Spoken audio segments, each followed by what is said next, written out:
Bagong-bago, iPhone 12. Binili ko lang naman ito ng 100 million. Hindi mo afford kasi taga-bukid ka. Tingnan mo, madami pa akong pera na tira dito.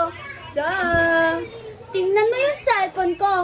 Napakaganda. iPhone 13 Pro Max Mini. Napakaganda kasi fully paid. May airdrop, may long press at may 0.5.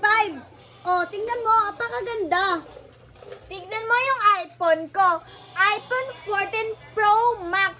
Binili ko to 15 million. Hindi mo afford kasi hindi ka nagkakaroon ng mga ganun kalaking pera. Kami lang kasi mayaman kami. Tignan mo yung iPhone ko. iPhone 16 Pro Max. Napakamahal nito. Di nyo to afford. Nabili ko to ng 500 million dollar. Di nyo to afford kasi mga